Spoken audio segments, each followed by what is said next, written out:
আমরা তো আজকে এসেছি কৃতিকা দিদির বাড়ি, আর এত সুন্দর খাইয়েছে দুপুরবেলা যেটা বলার ভাষার বারবার মানে নেই।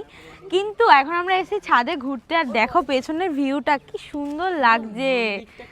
হ্যাঁ মানে এই বিল্ডিংটা হতে পুরোটা দেখা যায়, পুরো ফাঁকা ছিল, এত সুন্দর লাগছে। তাও ভিউটা মানে তুমি দেখো তো, মানে তোমার অতটা হয়তো ফিল করতে পারছো না এখন, কিন্তু আমরা হুট করে দেখেছি তো কেমন লাগছে?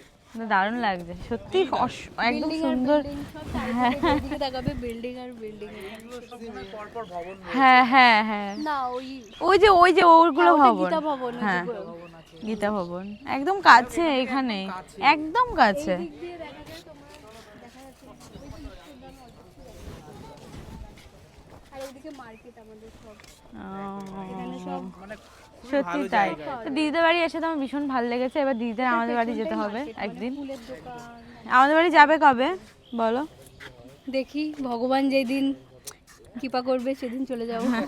একদম একদম অবশ্যই যাবে, আমার ভীষণ তোমরা ভালো আবার লাগলো। আসবে ঘুরতে, একদম আমরা আসবো। যেতে এত পারি আর না সুন্দর পারি, জায়গায় তোমরা আবার মানে আসবে। না এসে থাকা যায় না, সত্যিই তাই। যখনই মায়াপুরে আসবে চলে আসবে। একদম আসবো। ফোন নাম্বার তো আছেই সবার